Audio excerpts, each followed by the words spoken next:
Hello, everyone. Jason Hagholm here, and once again, I'm joined by Jack Wannan as we're going to go over this weekend that was in the realm of combat sports. It was a pretty busy weekend with a UFC pay-per-view and a massive boxing pay-per-view on Saturday, and then a big boxing event in Japan early Monday morning. But before we can get into all that, Jack, how are you doing?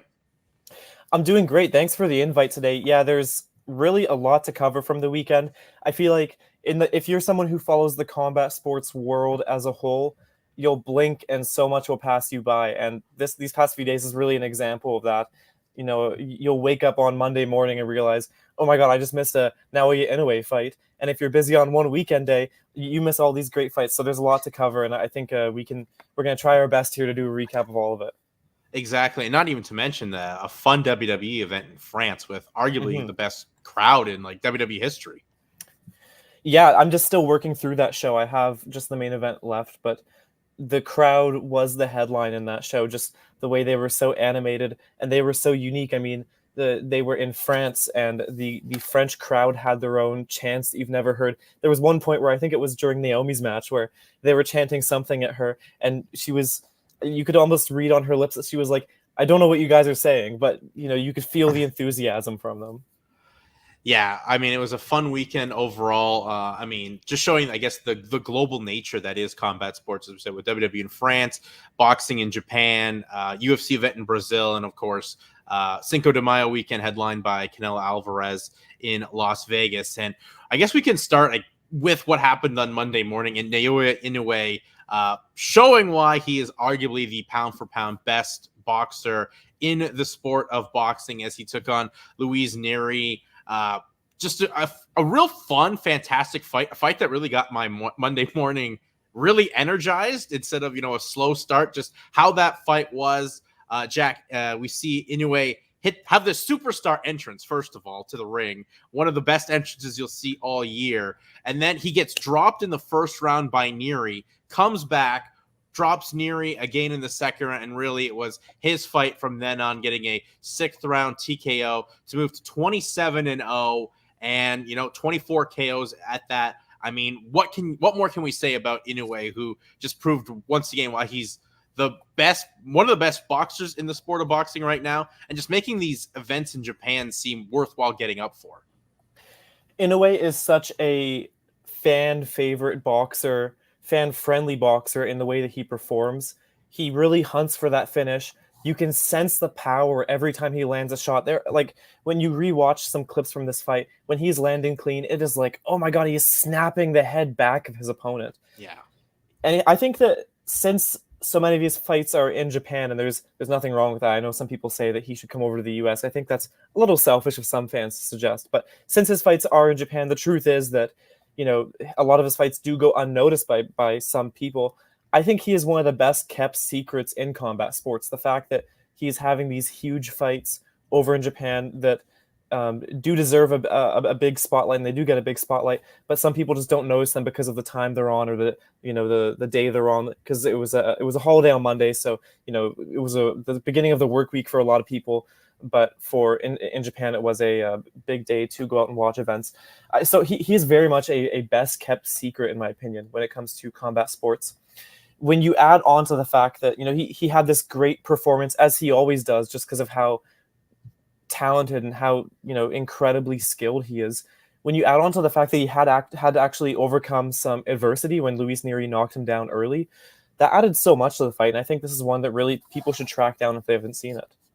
Yeah, I think that was the biggest surprise factor to me. I was shocked to see Inoue get dropped for the first time in his career. And, Neri said that he wanted to end the fight early. And I wouldn't say that was a knockdown that would have potentially ended the fight, but it definitely shook up the trajectory of what we thought Neri could bring to the table. Because if you'd watch some of Neri's fights, he's an exciting fighter, but he does throw a lot of wide punches that definitely leaves himself open to be countered. And Inoue is such a good counter puncher, and as you mentioned too, he hits with such power, and he doesn't even have to really wind up for him. They're kind of short shots, very short. Yes, they're very short, but he doesn't have to wind up and load up where they can be telegraphed. They kind of come out of nowhere, and he puts on this amazing performance again, gets the job done here in Japan. what do you want to see next from Inoue? There's a lot of reports of him moving up a weight class here from 122 pounds, and that seems definitely likely. There's also these reports out that Tank Davis was talking after his press conference that he is open at some point, maybe the end of 2024 or probably maybe in 2025, more likely, that he'd be willing to take on Nayoa Inoue at 130 pounds. So that seems like a bit of a risk factor for Davis, who seems very comfortable at 135 pounds. I mean, honestly, I'm not the best person to ask when it comes to what's next for him. Obviously, having a fight against Davis would just be this huge deal. I mean, can you think of any bigger super fights you can make in boxing right now? That would be an interesting thing to see. I think that what's really interesting about Inoue is that like there is just, for me personally, like as long as you're putting quality opponents in front of him and you're really giving them the best matchups possible, just seeing him in action is such an attraction to me. Like, I feel like whenever there's a Inoue fight coming up, the thing that interests me the most is just seeing Inoue fight. I'm not even too interested about the specific opponent or whatever. It's just his technical skills are just so incredible to watch. That Davis fight would be huge to happen, but I mean the logistics of big fights like that, you never really know how doable they actually are. It's one of those things where I think like maybe just because Davis is talking about it, it's something that down the line can happen. Obviously, Davis has a fight June 15th with Frank Martin for the third PBC pay-per-view, and Davis's first fight back since the Ryan Garcia destruction of last year. But the amount of money the Saudis are putting in there, Mr. Turkey's putting all this money in here now. And maybe that's a fight he can put down the line. I mean, he's just announced this massive card in August that's like built like a UFC kind of style pay-per-view event, but for the realm of boxing. I don't know. I hope that can happen. And I think another factor that we're not talking about, this was the first boxing event at the Tokyo Dome since Mike Tyson lost to Buster Douglas back in 1990. So over 34 years before a major boxing event can go in there. And I think that adds to the factor too of why maybe the Japanese want to keep Inoue in Japan as that special attraction, unless he comes over for that massive payday against like a Tank Davis.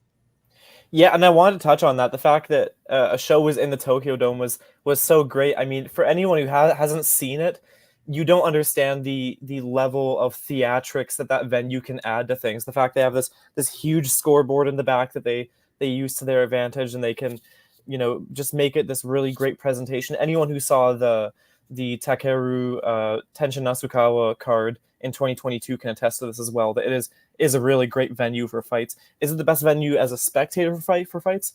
Probably not, but on TV, it is money.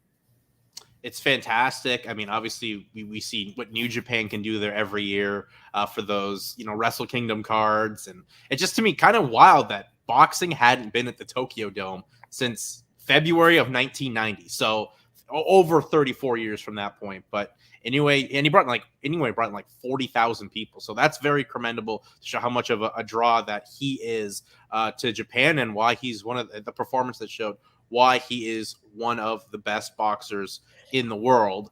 And then that was Monday morning. Oh, you have a point there, Jack? Yeah, and just one thing to add about him being in Japan. I think that what's a really great point to emphasize with him is people will ask, well, why is he staying in Japan? But when you see how much of a star he is and how much star power he has, the amount of money and people he can bring out to these events, you have to ask yourself, why would they take him out of Japan? Like, what's the point of making that risk when they are already in such a profitable business of having him fighting in Japan? That's what I think. Yeah, and you're kind of really building up the boxing scene in Japan with Inoue, making it credible. I think it adds a special factor too. Like, you have to get up early in the morning. They've kind of timed out his fights to be, I think it's kind of cool. Yeah. Fun times, like right as you're waking up. Like, you don't have to stay up until the depths of the early morning. You can actually go to bed, catch his fights and stuff like that. It's a nice little factor that Top Rank has, and ESPN Plus will have with it anyway if he stays in Japan. But like I said, if he fights Tank Davis, that is something he's definitely gonna have to make the trip to North America for, because I don't see Davis going to Japan. But then again, stranger things have happened in the realm of boxing, especially these past few years. Then, just continuing, I guess, with the boxing trend here, Jack. Obviously, Saturday, Canelo Alvarez put on just a fantastic performance. Really, I guess, showed that Canelo is still Canelo with a unanimous decision victory over Jaime Mungia. He dropped Mungia in the 4th round with just a beautiful uppercut that Mungia didn't see coming. Canelo then said he still feels like he's the best boxer in the world, and maybe not on some people's pound for pound, but he's definitely still a force in the realm of boxing. What do you think of the fight, Jack? It was another stellar performance from Canelo Alvarez. I think one thing that is great about Canelo, especially let's just compare the 2 big fights this weekend. We have someone like Inoue, who is a real finisher. He hunts for the kill and he gets it the second he can. Canelo, he's someone who after the fight quote said, "I have all 12 rounds to win the fight, and I did." He is someone who knows the amount of time he has to work on his masterpiece. He's willing to have that slow start and let his opponent get comfortable. But by the end of those 12 rounds, he really does put together a masterpiece which makes you know that he walked away with the win. That's exactly what he did this weekend. He scored his knockdown early and put together more and more rounds that just were stored in the bank and gave him that clear win by the end of it. It was just a really stellar showing from him. And like you said, I think people always have that question with him, especially in the high-profile fights of are we still going to see the Canelo that we know and love? And it's kind of funny to consider that since he's still only 33 years old. That's not grandpa age for combat sports necessarily. But this is another one of those fights where you see how he performs here, and you really do think, yeah, this is still one of the best boxers in the world easily. Just to add one more thing, I think it's interesting how Canelo is such a powerful figure in boxing that when someone like Mungia gets a couple rounds early on, people start worrying already. They start already concocting this narrative that this could be some loss for Canelo. In the big picture, this was a dominant performance for Canelo. It was just those early rounds people did get a little worried, and then he started to take over. Yeah, I'd give credit to Mungia. I thought Mungia fought a really good fight. It's just once he got knocked down, he wasn't able to change his strategy enough, and Canelo had by the point of the knockdown in round 4, he kind of figured out Mungia. Like he even said in his post-fight, I saw everything this guy was doing. Didn't really pose a massive threat to him. And they didn't. I mean, maybe Canelo took off, rounds 8 through 10, and you could say he could have lost 2, maybe one of those rounds, but it was just Canelo cruising after the knockdown on, showcasing why, he's one of those elite level figures in combat sports where he can just put it on, download the data of an opponent early enough and, take advantage of that fighter, poke holes in their game and come away with a great performance that he does. And now we wait and see. I mean, seems like Canelo's going to probably fight again in September. Doesn't have an opponent. There are some options. I think everyone in the boxing scene wants to see him fight David Benavidez, but Benavidez seems like he's maybe sticking at 175 pounds. Canelo's sticking at 168. Canelo just wants to get paid. He's at that point where he's that superstar level. He wants his money. He wants some big fights. And there's also these rumors now coming out from Saudi Arabia that they're trying to make this Bud Crawford-Canelo fight happen by the end of 2024 or early 2025. And that's got the boxing world really buzzing, Jack. Yeah, I mean, Canelo is just such a star, and, there's so many great options for him. And unfortunately, a lot of it is just going to come down to the main factors of timing, politics, weight classes, things like that. Money, yeah, money mainly. Money. That's a pretty huge factor. That's one that you can't overlook. I like you said, I want to give credit to Mungia. This wasn't a bad fight from him at all. I mean, Canelo put together an incredible performance, and it was his night. But this wasn't any sort of fight where you're walking away from it thinking, oh, geez, that was just another can they tossed him. No, this was a legitimate contender. Canelo treated him like that. I feel like almost the way he fought the fight shows that he respected him. If this was some guy that he just thought he was levels above, he'd probably be hunting for that finish, as we've seen him do before when there is that real disparity in skill. This was a guy where I think he was being really careful with, and that's a testament to his skill. Yeah, as we said, great fight for Mungia, just up against, one of the purebreds of boxing right now. I mean, Mungia had like a lot of physical advantage. He looked so much bigger than Canelo. He had the speed. He was coming forward, and I thought fought a good first 3 rounds. But as we said, once that knockdown happened, it was Canelo just moving forward. Whole different fight. Yeah, whole different fight. And when you're in Canelo's world, it's sometimes hard to get things going once he's figured you out, and that's exactly what happened here. And now I'm just interested to see what happens. I know, as we said, Benavidez, he has a fight on that PBC card as the co-main below the Tank Davis Frank Martin fight. There's some other options out there, but now this Bud Crawford fight out on the table. I know, and Bud has a fight on August the 3rd, another PBC pay-per-view.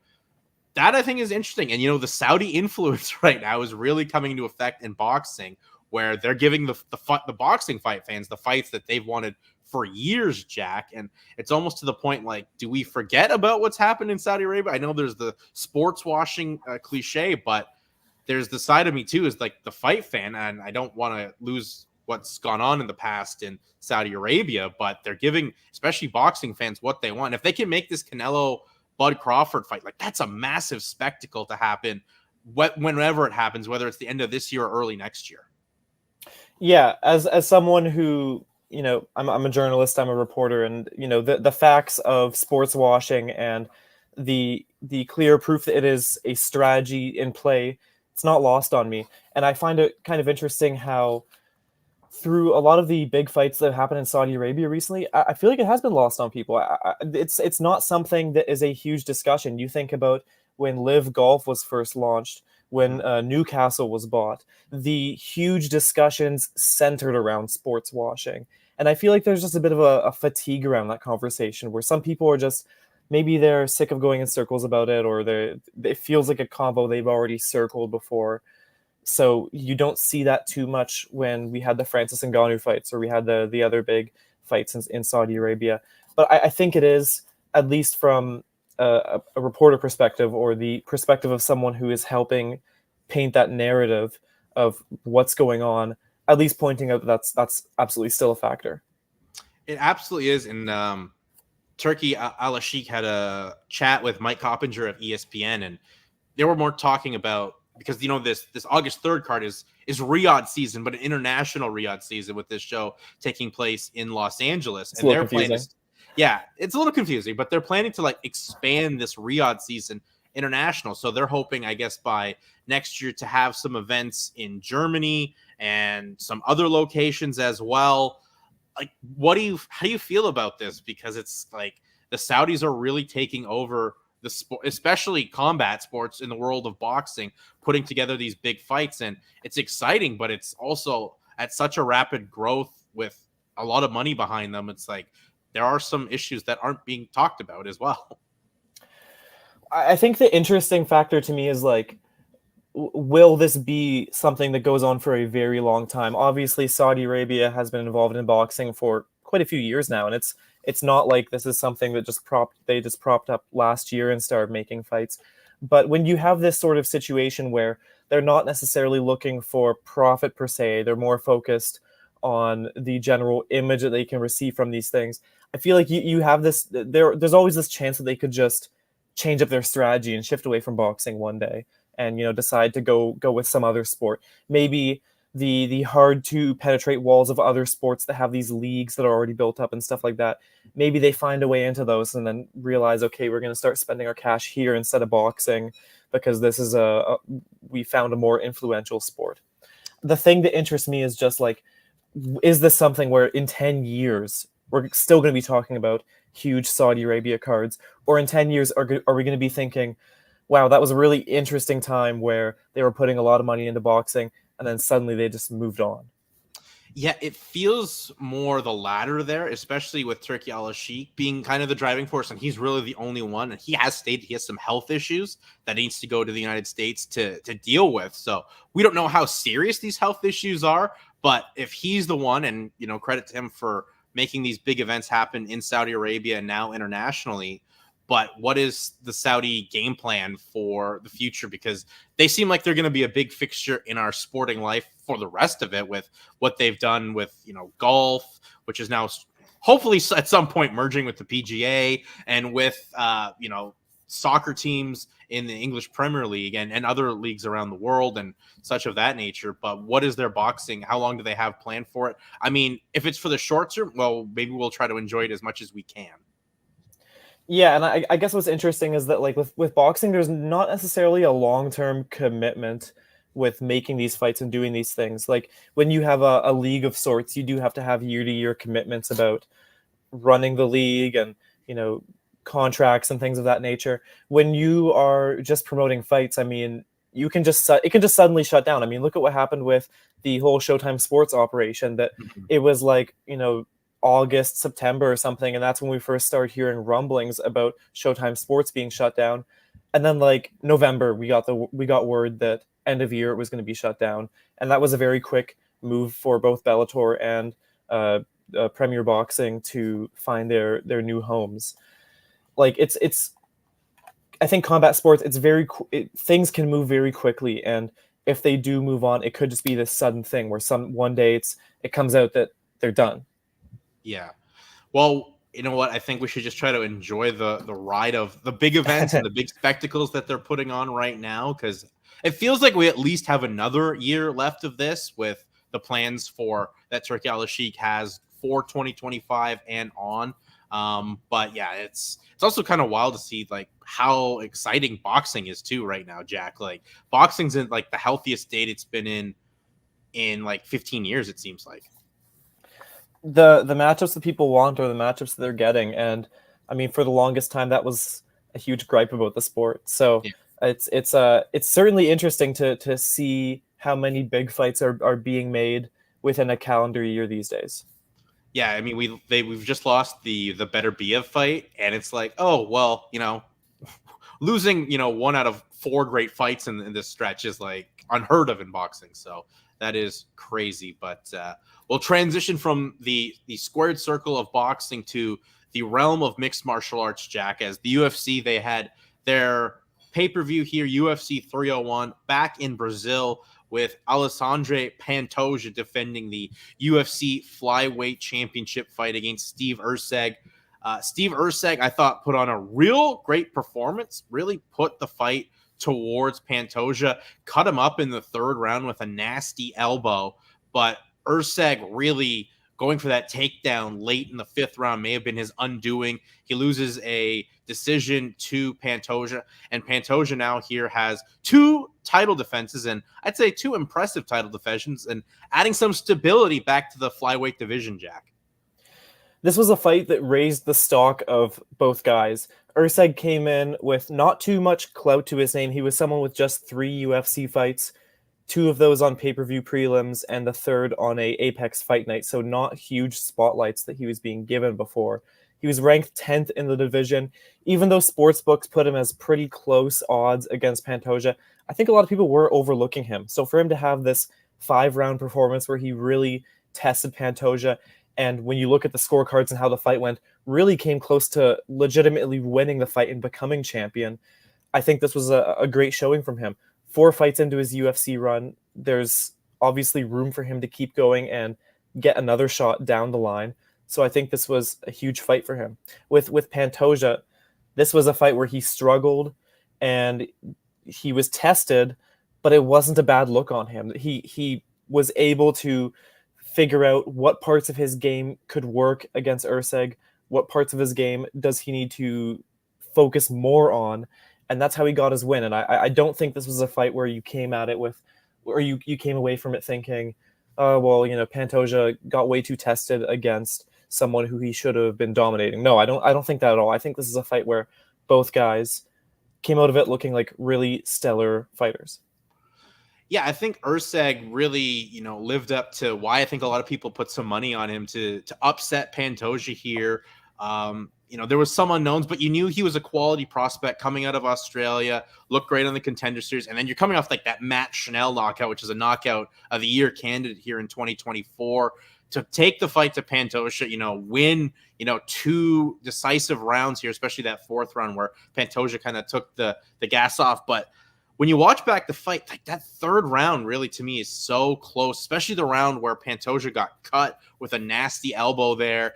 by Erceg. Felt maybe that could have been around there for Erceg, but Pantoja, he's just such a fun fight. He's always been, I think, a guy that was looked as like the uncrowned champion. And now that he is the champion, he's finally getting his flowers here at this division, Jack. He looked dominant against Brandon Royval. He had moments of brilliance here against Erceg, who is just such a tough fighter, and maybe in a few fights or two can work his way back to a title opportunity, whoever the champion may be. If it's Pantoja, sure. But I think Pantoja, he lives up to the hype of why he's one of the best flyweights in the world, and arguably maybe the best flyweight in the world. Just able to have calculated moments in that fight and good scrambles, land some good ground and pound as well. And when he needed to win the fight in the 5th round to solidify it, he did. Totally. Yeah, I completely agree with you. I feel bad for Erceg because you could see the frustration afterwards when he knew that final round was one where he had the chance to win it. And it was just some unfortunate game planning from him. But I think having that accountability immediately to say, I blew it, and that was how I basically lost the fight there, that final round. I think that does show a lot of character. And Erceg is someone who I think that in defeat gained fans.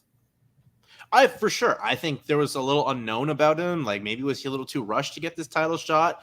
Not a massive name, but I think how he's handled the loss, as you said, especially in that moment when he heard the scorecards being read, I think he earned a lot of respect from the fan base. How'd you score the fight, Jack? I had Pantoja winning 3-2. Yeah. Yeah, I did as well. I thought that 3rd round was close, but Pantoja did control the rest of that round. As he took the 4th round off basically to kind of regroup, knowing that this fight was probably going to go into that 5th round where he needed to be at his best, and he was. But yeah, great showing for Erceg. And as well, as we said here, Pantoja's adding some stability into this weight class again, Jack, where, we saw Demetrius Johnson be the king of it for a long period of time. And then we had the title hot potato between Figueiredo and Brandon Moreno. And now it's Pantoja looking like he is arguably one of the top fighters in the world and the top 125-pounder, adding stability to a division that really does need some stability added to it after a few years almost going away. Yeah, he really does have the chance to set himself apart from the pack of elite flyweights that we've seen over the past few years.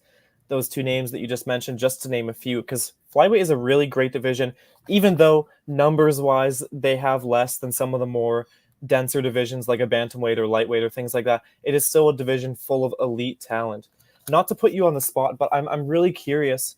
What do you think they should do with Pantoja right now? I think they're in a really tough matchmaking position. Do they go with another wild card pick like an Erceg, who really came out of left field to get booked for this matchup? Or do they go back to a Brandon Royval fight because he is number 1 contender? He is coming off a very huge win. It's a tough thing to do, and I'm really curious what you think. It's kind of a logjam at this division right now, where you could give Royval the title, the rematch game, but he kind of looked like there was levels to that game. Like Pantoja kind of just blew him out of the water in that fight, so kind of hard to make that fight happen. I mean, Alex Perez is a guy that's being super active right now. He had a bid win. He's got a fight booked. Maybe towards the 3rd or 4th quarter of 2024, he can maybe get a fight here with Pantoja. I'd love to see Muhammad Mokaev's also a guy that I think definitely probably could get this title shot.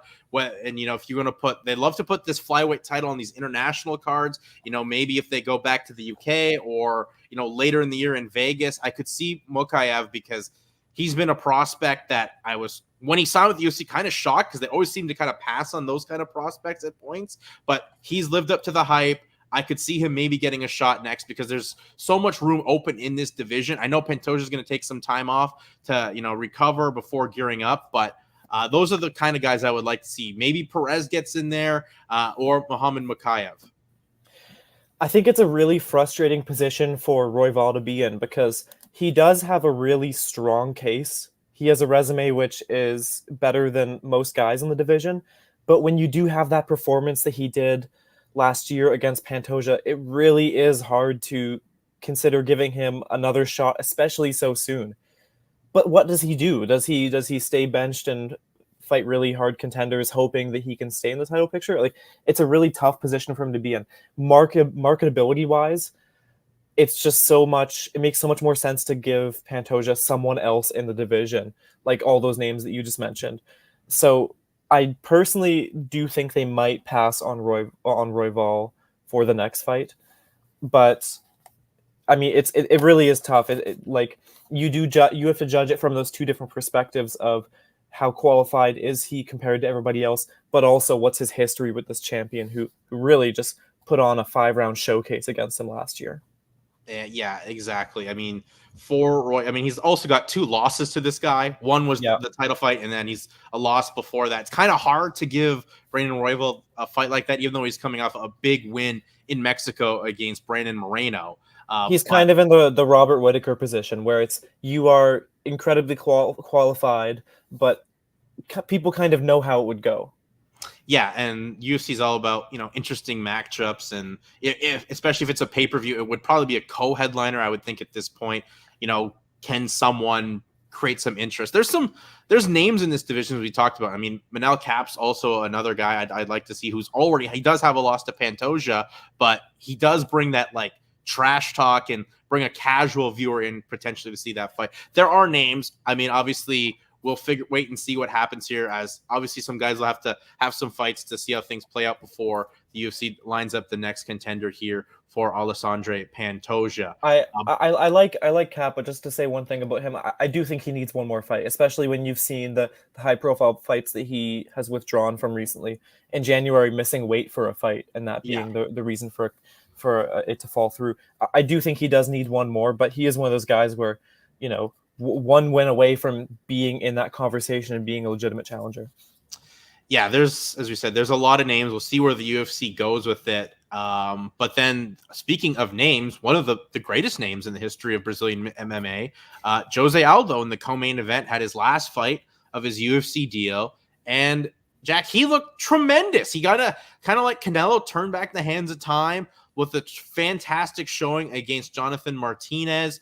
Went out there, took the fight to Martinez, won every round on every judge's scorecards, and, looked like the Aldo of old, and like he's got a lot left in the tank. So that brings up the question. UFC just added him into the bantamweight rankings today as number 8 in the division. What do you see with Jose Aldo going forward? Do you think he hits the free market, the free agent table, and actually explores some opportunities for him going forward, as he's never really had that ability since the WC merged with the UFC? What do you see next for Jose Aldo, who looks like he can still have some high-level quality fights? Yeah, it's interesting. Just a few things about that. He's ranked 8th, and I personally would have put him even higher, just off of his performance and the track record he has. It's hard to tell what is next for him. I mean, he has star power. I think that he is a huge factor in why a lot of people were watching Saturday's card. He was probably the bigger fight than the main event, not to take anything away from Pantoja or Erceg.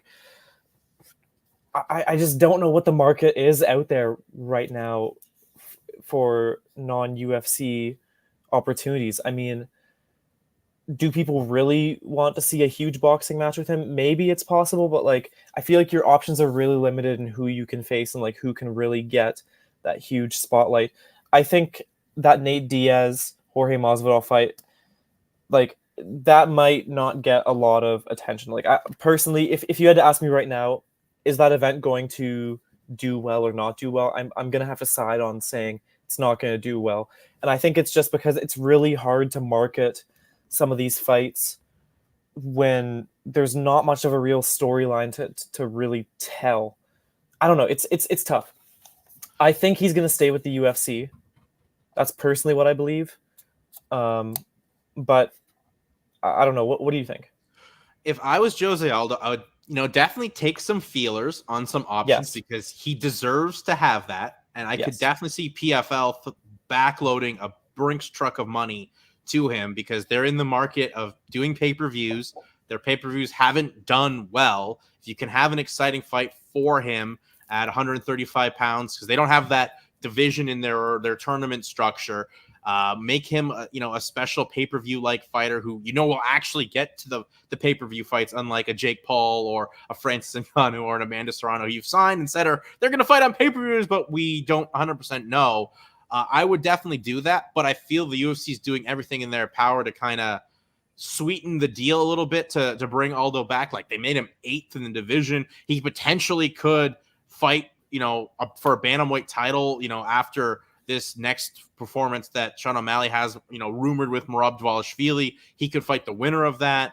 But he also seems super loyal to the UFC. Like, he loves the companies in their Hall of Fame already. Like, I could see him staying, but I wouldn't be shocked if he went to like a PFL, for example, who needs name value for their pay-per-views that they're going to be putting on this year and a lot more going forward. Yeah, when it comes to PFL, I would be curious to know like where they are market-wise, especially with signing people who wouldn't be part of their season format. We haven't really still seen what they want to do when it comes to non-season stuff. They've talked for years now about their super fight series, and we really only saw that for the first time with their Bellator versus PFL thing. But really, I would say they still haven't really launched their super fight series, which is their pay-per-view events. So it's just, for me, I think it's hard to tell like how much of a hunger they have for signing people who won't be in that season structure. And no offense to Jose Aldo, I don't really think he's interested in doing that, 4 fights a year structure in the PFL. He just doesn't seem like at this point in his career that's something he wants to do per se. So, PFL is certainly an option out there, but I'm really curious to see what happens. I think that UFC probably really wants to keep him. You can throw one of his fights on these cards, and even if it's not a huge deal fight, it's still going to get a lot of eyeballs on shows. We're going to see in the coming months, I guess. Well, we definitely are. And like I said, if I'm PFL and I'm trying to not only launch my pay-per-view brand, but get some more growth in Brazil, like, why not bring in a guy like Jose? I'll try to bring a guy like Jose Aldo. And there's a couple free agents out there in the combat sports realm that I think PFL should try to sign. Gable Stevenson's another one who just got released from WWE.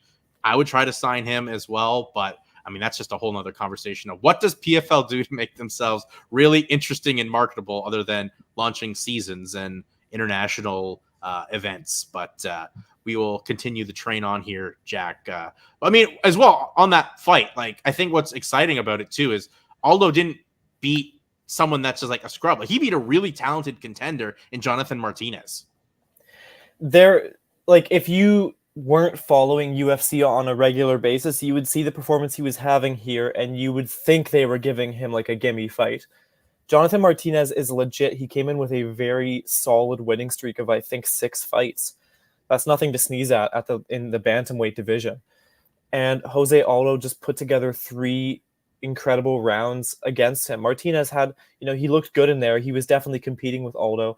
But I think the fight was just a testament to the fact that Aldo is still such a skilled competitor. It's one of those fights I wrote in my newsletter that, like, it almost makes you wonder why he even left in the first place. Just because it's like after being gone for 2 years, there is that worry of like, is there a bit of regression here? And it's like, no, this is literally the exact same Jose Aldo that we saw a few years ago when he was fighting in the division. Like, it is the exact same person, and that passage of time seemingly didn't make much of a difference. No, not at all. Maybe it was just those boxing fights like got him, re-energized into the realm of combat sports to sharpen up his striking. Like, his last loss in MMA is to Merab Dvalishvili. Like, that's nothing to sneeze at. You get put up against the fence for, the whole fight, basically. Like, that's what happens when you fight Merab and the cardio machine. If your retirement fight, if your last loss is against the guy who is now next in line for the title, you probably still have juice to go for a few more high-level fights. Oh, he's got a lot of juice left. He's got like a full carton, almost a half a carton. I would say half a carton left of juice to keep going, because he looked like the Aldo of old, just like crisp striking. When the fight got to the ground, he could scramble up. He could control the position. He could do whatever he wanted there against Martinez, who just really couldn't get out of the blocks. Maybe it was the moment was so big fighting, Brazilian legend like Aldo in Brazil. I don't know what it was, but Aldo looked fantastic, and I think that's what makes him being a free agent that much more exciting, because it's like he beat, as we said, he beat someone that's talented in Martinez. He looked great. There's just so much intrigue of what Aldo does next and where does he go next, because I think people want to see him still fight. If I can just add one more thing to this, I guess the best way to sum up how I feel about it is, obviously, I want him to chase whatever opportunity is best for him and, benefits him the most money-wise. But when I do think about what I want to see with Aldo, like the best matchups for him are in the UFC. And I think that outside the UFC, the options are pretty limited in terms of what would be an interesting matchup. But he should test free agency, put feelers out there, see what the market's saying, and go forward. Yeah, I think he's definitely got to at least enjoy the fruits of his labor from years of being the great fighter he was, and a great fighter he still is. And so see what's out there for one Jose Aldo, who proved he was once again the king of Rio. Anthony Smith, Jack, looked fantastic when a guy who everyone was telling him he needs to retire, please stop fighting. Well, he proved all those people wrong with a quick submission guillotine choke there over Vitor Petrino, handing Petrino his first loss, and it only took Smith about 2 minutes of work. Yeah, it was a performance that showed that Anthony Smith is a good gatekeeper at light heavyweight. I don't like the idea that gatekeeper is a derogatory term. I think it's a very legitimate, respectful position to be in a division, and I think that is kind of the position. I mean, look at the fights he's been given. That's the position he is in the division. The gatekeeper is someone who loses to the rising talents and shows why some rising talents stop their rise, and that's kind of what happened last weekend with Vitor Petrino. He caught him with a guillotine choke very early for a finish, and Anthony Smith, I think this was for him a pretty big win, especially considering, like you said, he's been catching a lot of flack online. He has a lot of doubters out there. To have one of those performances where he can really tell people I still got it, and he has the proof right in front of him with this fight, I think it's huge. It is huge, and I think he can still keep fighting, especially if they're going to put him at this level of like being a gatekeeper. I don't think we want to see Anthony Smith be put into like fighting top 10 guys or potentially fighting, trying to work his way to a title fight, because I think we've seen that story before, and I don't think it's going to change. But when you look at the guys he's beaten recently, he stops Petrino here and maybe puts a little bit of hype on his train right now. And he stopped Ryan Spann in that weird fight out last year, but he did get the split decision victory over him, I should say. But that kind of capped Spann's, resurgence up in the division to, being where he is, just like an apex level fighter right now. Yeah, I think that if he keeps on fighting this level of talent, he's carved out a pretty interesting niche for him. In the UFC, I don't see a title run for him as a realistic option right now. And, I do commend that he is someone who still sees that for himself. I think that's just the mentality you have to have as an athlete, that I'm the best in the world and I'm going to go out there and prove it. But, realistically, when it comes to the matchmaking, I think that he, these types of matchups are the perfect ones for him in this point in his career. We also saw Michel Pereira continue to roll with his crazy capoeira style with a beautiful backflip to pass guard and then get a standing guillotine over Ihor Pretoria. I mean, this is a guy, Jack, that's really, I think, found his niche here at 185 pounds. He has just been rolling. He is on a massive, massive win streak right now, 9-2 in the UFC overall. And he just looked had one of his best performances here, stopping Pretoria in under 60 seconds, I believe, with that standing guillotine. So let me ask you this. We've seen him do this backflip move a few times. What is this? What is it like? What's it meant to accomplish? Like, was he trying to do that? Is it just like an emote? Is he just like doing something for fun? Which I would totally respect if that's all he's if he's only doing it to show off. I'd be like, that's cool, keep doing it. But is he trying to hit a move here? Like, what's your interpretation? I think he's just trying to show off and show like a way to get maybe some highlights out there, like a unique way to pass guard, show off that athleticism, because he's arguably one of the most athletic guys in the UFC, especially like at the ceremonial weigh-ins, rolling off, doing back-to-back tip-ups before facing off with Pretoria. It's something he's been doing in his arsenal forever. Since he's been fighting in South Korea with Road FC. I'm fine with him doing it. There was the talk like, oh, he landed that knee down, which I think would be an illegal knee because Pretoria had nowhere to go and knee landed straight there. But yeah, that's my thing is that if it is just a show off move, it is such a high risk show off move because he is risking disqualifying himself while doing it. There's just something so great about it. I always think about how when he took his first UFC loss, who was it against? It was against Tristan Connolly. It was against Tristan Connolly, and it was a really embarrassing loss for him. He missed weight. He had a good start, but then gassed out and lost on decision, and he was a favorite that lost. And I remember afterward he was, asked about if he's going to stop doing his showmanship stuff because it's costing him fights. And he said, I'm never going to stop doing it. And he gained my respect that day because it was just such a genuine thing. On a real note, I am so over him getting matchups like this. I want him to face someone who is actually of his level because he has run through his past 3 opponents. And, as much as it is a great showcase of him, I do think it is time for him to get someone higher in the division. I think he called for Jared Cannonier afterward. And that's a really huge step up for him considering he's still unranked in the division. But I just think it's time for him to face someone much better. And obviously there's a caveat to this that Poteria was a short notice fighter. He came in to replace Mahmoud Muradov. So, there is that to note. But I think even Muradov would have been not a fair matchup for Pereira. I think he needs someone so much better in the division. Yeah, I mean, even towards the end of Pereira's run at welterweight, they were trying to give him those matchups like the Stephen Thompson one, but of course Pereira had that horrible weight miss, and he was, supposed to fight Sean Brady. Brady, of course, has been plagued with injuries, had to pull out of that fight. So they were trying to give him those kind of matchups at 170 pounds.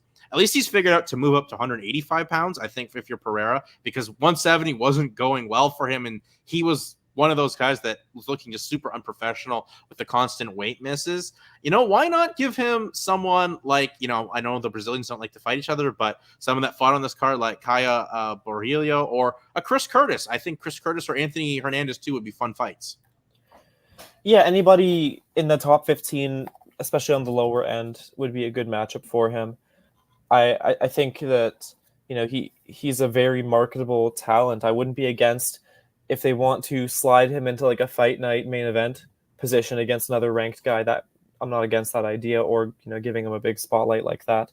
It's time for him to be in the rankings. Like, how can you be on a 6-fight winning streak and not in the rankings? That Caio Borralho, he's on a 6-fight winning streak, I think, but he joined the roster like 2 years ago, and he's in the rankings. I see Pereira is 13th here, so he's finally in the rankings, but he's just moving at such a slow pace for the number of fights that he has had in the division. Yeah, which would then lead to me like, why not fight, 2 guys that are above you, either Anthony Hernandez or Chris Curtis? I think those are the fights to prove your ranking and being in here. You got to fight someone like Curtis, is always a gamer, and someone like a hard striker like Anthony Hernandez. So I would hopefully see that. But a guy that's also in these these middleweight rankings here and moved up 2 spots is Caio Borrillo, who had a fantastic performance, Jack. Honestly, in my opinion, that was Barrios' best performance in the UFC. Just landed at will on Paul Craig, had his chin up in the air multiple times before he closed the show with just such a nasty finish with the left cross in the second round.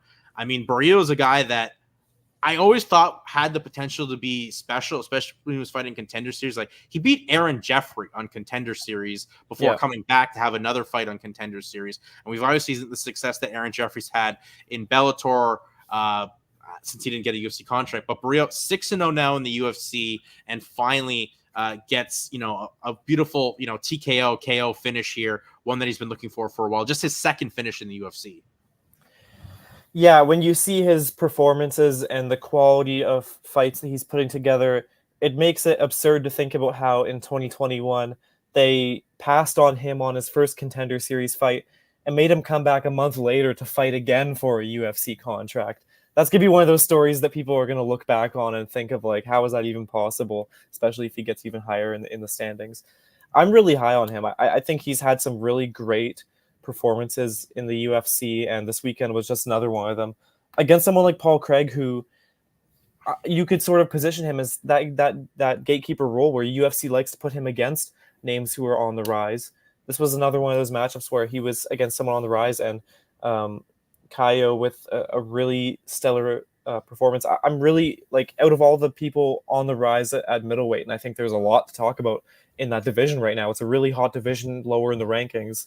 He's one of the most interesting guys. He really is. Like, he pieced up Paul Craig, and maybe if you're Paul Craig, that's a piece of tape where you want to go back and, he said in his pre-fight stuff that he wanted to prove, I'm not just a jiu-jitsu fighter. I'm not just a ground fighter. Well, that's a fight that kind of showcased maybe your best when the fights go to the ground, because his striking was not at the level you'd think of someone opening up a pay-per-view portion of a UFC card, because Barrio tagged Craig at will in that fight. Oh, had his head up like a Pez dispenser a couple times in that fight before he got the finish in the second round. But yeah, Barrio is someone he's just super special. It was just the right atmosphere for him in Brazil.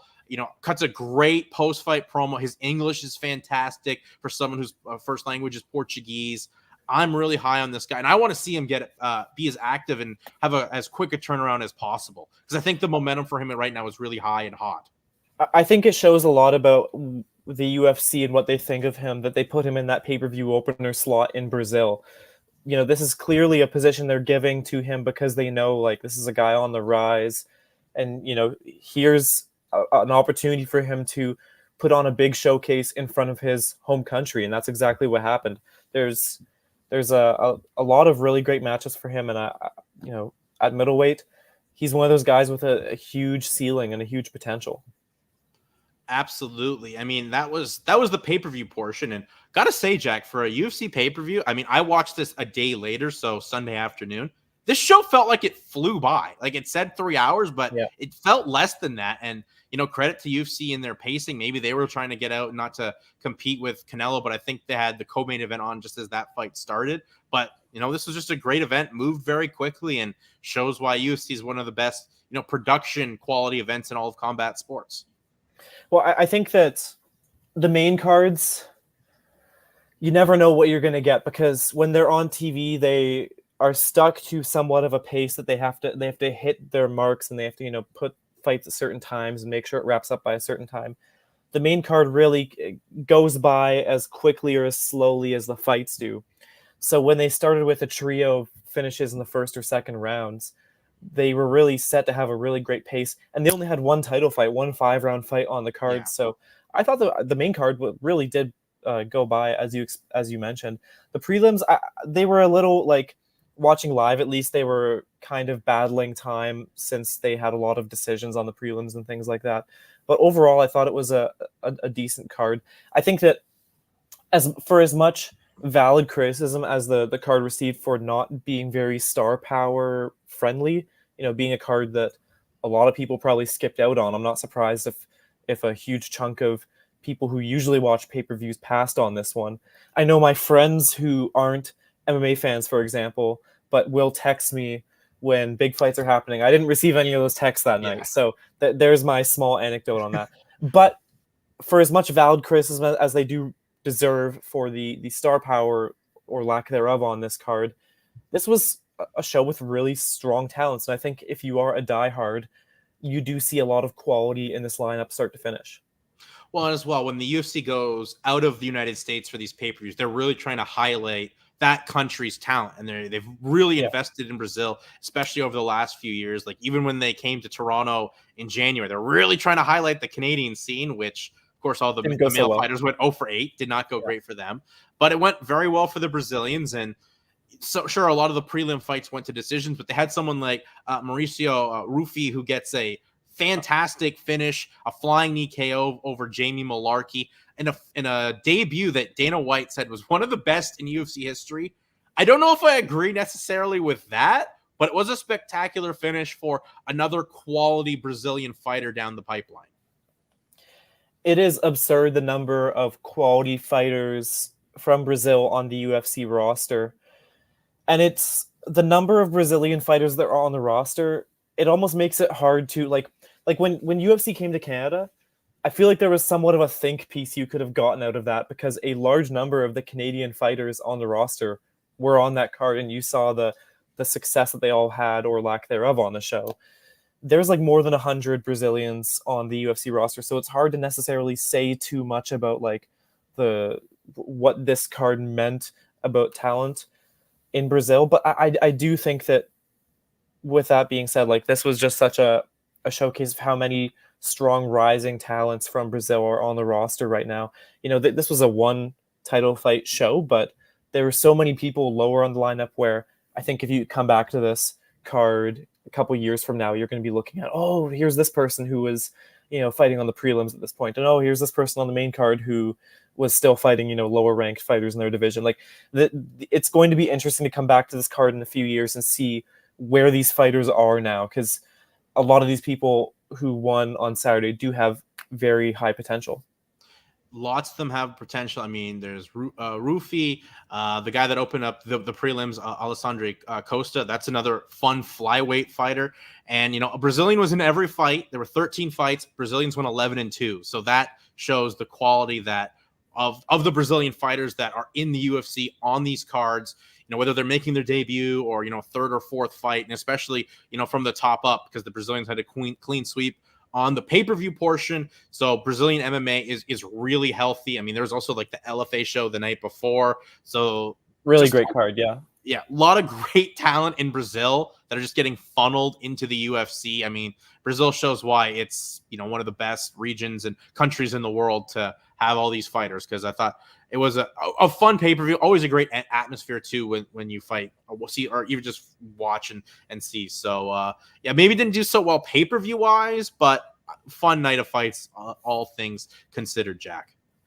Yeah, and you mentioned Alessandro Costa. I think he's a really interesting person to talk about, because he is 2-2 in the UFC, but his losses are to Amir Albazi and Steve Erceg. I mean, is there a better duo of losses you can take in the UFC than those? I mean, it's like, you can't just say he's a 2-2 fighter in the UFC, because you're hiding, like, the devil is in the details here. He's clearly a much better fighter than his record and the promotion suggests. Yeah, and Costa also one of those guys that took the Diego Lopez route, Brazilian, but fought in Mexico for Luke's fighting championship, and then obviously got the opportunity, Contender Series, UFC contract, and he said now, 2-2, but lost to a guy that's number 3 in the flyweight division and just fought for the title in Steve Erceg. So a quality, and he got a performance of the night opponent too, with some of those vicious leg kicks I'd seen since like the Pedro Hizzo days back at UFC 30. Yeah, the way he won his fight is not a way you see it often. Chop a guy down with leg kicks and then finish him with ground and pound. That was really an impressive performance from him. Yeah, it was a fun weekend of combat sports. I know it's a little bit of still kind of a lighter realm of things. I mean, the UFC does have an event this weekend, but thankfully not at the Apex. They'll be in St. Louis, Missouri. And as well, before we can maybe touch on that a little bit, Jack, I know you went to Winnipeg this past week. We're at AEW. Yes. What was your experience there? I haven't been to an AEW show, but apparently very quiet. I've never been to an AEW show live yet, and I still need to. But what was your experience at the Canada Life Center the day after the Winnipeg Jets had been eliminated from the playoffs in that same building? Yes, well, I mentioned on a podcast before that it was a city in mourning, so it was a very a quiet crowd. It was a somber crowd. And we saw Kenny Omega get beaten up in front of the crowd, so it was a very somber, especially near the end.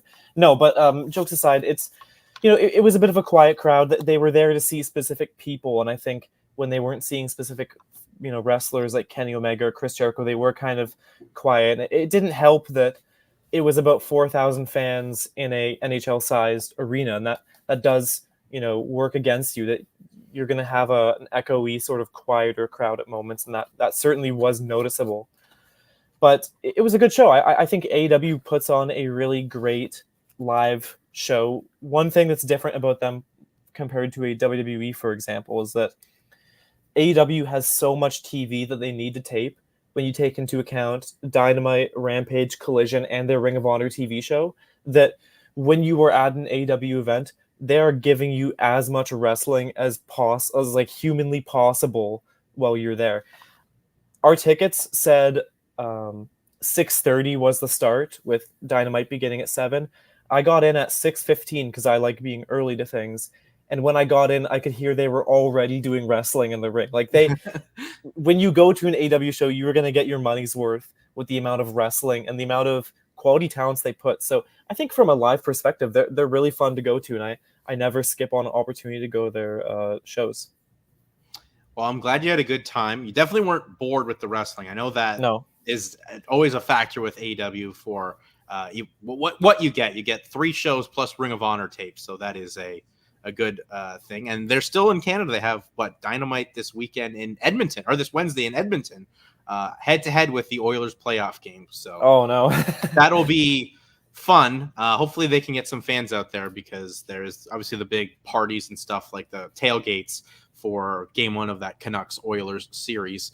But before we wind it down, Jack, I mean, we can take a little look ahead to this weekend. I know you were telling me about this KSW card, KSW 94, this Saturday. And of course, when we were talking the last time we spoke off air, PFL Mina, Jack, it debuts on Friday. Believe it or not, yeah. Yeah, so if you are in the US, there's actually no word on where you can watch it yet, but luckily in Canada, it's going to be on DAZN, so I'm not worried about anything. But yeah, so that's the PFL Mina show. They released their lineup. It's actually really good. You know, it's a pretty strong showcase of featherweight and bantamweight prospects. You know, a lot of guys that you've seen in UAE Warriors, Brave CF. They really rated those promotions to put together their roster. So that's going to be a decent show. It is going to be in the middle of the day, so a lot of people won't be able to watch it. Couple Canadians too, from TriStar, in Xavier Aloui, who was a UAE Warrior bantamweight champion, and Tariq Ismail, who's fighting also as a bantamweight. Yeah, Tariq, I had his eye on him recently because he was, fighting in Brave CF, and he was supposed to be on a CFFC card late last year, which that I forget why, but that fight. His opponent missed weight by 8 pounds.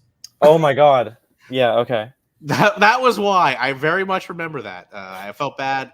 I remember reaching out to CFFC to see if they could get Tariq back, because he's obviously a prospect. Trains at a great gym in Canada. He's fought in some big, international promotions. Was a good get for CFFC, but his opponent missed weight by like 8 pounds for what was like a title fight too. Yeah, 7-1. He's a really strong talent right now. And Brave CF, when you fight in Brave CF, they give you really good matchups, legitimate opponents. So you look at his record, some of the wins he has over guys in the past are really legitimate. So I think that's a pretty stellar card, and it's one that's going to go under the radar of many. I think just the fact that KSW is going to be running up against the start of UFC means it's also going to go under the radar, but this is easily, in my opinion, one of their best shows of the year. They have 2 title fights. Adrian Bartoszynski, the welterweight champion, returning. He's 15-0. He's going to be competing. They have a interim featherweight title fight. Robert Ruchala, I think is how you pronounce it. He's trying to regain interim status because he earned the interim belt, and then he fought Saladin Parnas and he lost to him. Now he's trying to get that belt back again so he can get another fight against Saladin, and he's rematching a former opponent. And then we also just have this really interesting matchup. Like, the KSW is very much similar to Ryzen, where they loved making these outside of the box matchups. Kickboxing star Arkadiusz Rozosek, I don't know if I'm getting that right. Former Glory Kickboxing fighter, facing Artur Szpilka, and he's a former Deontay Wilder opponent, former very accomplished boxer. They've both put together careers in MMA in recent years. They're both undefeated, and they're matching up in the co-main event. This is a really good card. I always do love the spectacle of KSW and the quality of fights. They do put some good prospects out from Poland, from that part of Europe as well, but they do love their spectacle as well. So I will definitely keep track of that. I know you can still watch their events here in Canada on the Fight Network. That is a positive as well. And you know what? They don't have to compete with Octagon as well, because it seems like every card they put on this year has been head-to-head with an Octagon card, so it's kind of trying to pick and choose what's worthwhile. And Octagon themselves had a good show this past weekend in Germany, in a market that they've just really put all their eggs into to really expand, which is Germany. Yeah, that was a really good card, and I think what's interesting is the Octagon. They don't necessarily have the like. I don't know how to say this, but like their roster isn't always the most spectacular, and their card last weekend wasn't like stellar. But I think what they lack in their talent pool sometimes they certainly make up with their presentation and their ability to really make things feel like a huge deal. Last week's Octagon show was not a huge deal for them, but it was still a really stellar card. And when you watch it, you're like, yeah, this is a great presentation. I think that's one thing they really succeed with. I mean, they had one of their top guys in Luis sorry, not Luis, Lucena Kita move, to 13-1, get his win in the Tip Sport Game Changer lightweight tournament after he had an injury that prevented him fighting originally. Beats a former Cage Warrior champion in Agi Sadari. So he looked, good enough in there. Couldn't get the finish, but moves forward in that fight in a fun fight. They had, a guy like Luis Glissman, another name they've been promoting around, do well. And, of course, the German comes through in Christian Eckerlin in the main event there with a second round at KO TKO. Yeah, they're doing great shows, and I think that they go under the radar of a lot of people, but they've really been on the rise, and they're only going to get talked about more in the next few years. That's just how I think Octagon is like easily one of the best promotions out there right now. They're really making a run to be number one in Europe. Just at their expansion, they're putting a lot. Like obviously, we know they're based out of Czechia and Slovakia events. They're even having a stadium show there in the Czech Republic or Czechia next month, June 8th, and they have another stadium show this year too. But they're investing in Germany. They're investing in England right now, really making a run for it. They have, great spectacles. They have reality series. They do these tournaments, these Tip Sport Game Changer tournaments. They're just a fun promotion and putting a lot of great quality out there. Easy accessible too on DAZN, which is a huge win for them to help get their look out there. I've just been a fan of Octagon for a long period of time, and to see them put, if they put on a card like that where it's maybe more catered to the German audience they're trying to get, but they still have some names on there. They always put together these fun cards, and this Tip Sport Game Changer tournament at lightweight has been fun to watch so far. Yeah, definitely. Yeah, they're if you haven't checked out an Octagon event, I recommend you give one of their next cards a watch. Maybe wait until the stadium ones, because that's really going to be interesting. When they head to a football stadium for a show, that's a sight you rarely see. You've only seen it, a couple times with KSW and stuff like that. So that's going to be interesting. As well, to ride things down here, Jack, we have the UFC we said in St. Louis with Derek Lewis taking on Rodrigo Nascimento. Joaquin Buckley wanted to fight in St. Louis. He's going to do that in the co-main event, though. We got a tough draw against Nursultan Ruzabev in the co-main event here. Alonzo Menaville, Carlos Ulberger. That's a fight I definitely have circled as a big fight at 205. Yeah, this is a card where I think the main event isn't too great. I mean, Derek Lewis versus Rodrigo Nascimento is kind of a whatever fight at heavyweight, but there is a lot of really interesting matchups lower on this card. Like I think that this card does have some depth to it, which makes it better than the lower end fight night cards that we have seen in recent weeks. Joaquin Buckley and Nursultan Ruziboyev both coming off a 1.5 month turnaround, both of them after fighting on the same March 30th card. Buckley is St. Louis's own. Both these guys are on their way up. Buckley is a little higher than Ruziboyev in the standings right now, but they're both really stellar talents at welterweight, and I think that's a really solid matchup. I'm really interested in seeing Mateusz Rebecki once again, 19-1 at lightweight. I think he's one of the more underrated guys in the division, and he's facing a real tough opponent in Diego Ferreira. And we cannot talk about this card without mentioning Robeles Despine, who is returning after his 18-second UFC debut win, 18 seconds being a very long performance for him compared to his previous outings. How's he going to do against Waldo Cortez Acosta, who I think is 4-1 in the UFC? So a pretty decent second matchup for him. Will it go more than a minute? That is the question.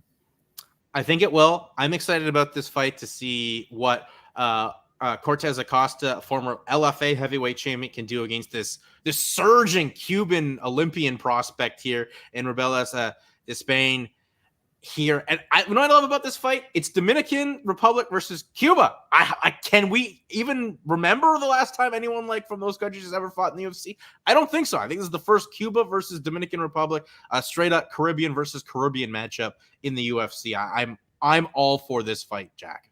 And I think that this is actually a really good matchup for Despine when you consider Cortez Acosta and his record. I mean, he's coming off a win over Andrei Arlovsky, who is like the perennial gatekeeper at heavyweight. And, he is Cortez Acosta, no offense at all to him, not the most exciting fighter, but he is a legitimate fighter. He is a guy who beats guys. I mean, 11-1 is nothing to ignore. And I think he has some really quality wins in the past, so this is going to be an interesting matchup.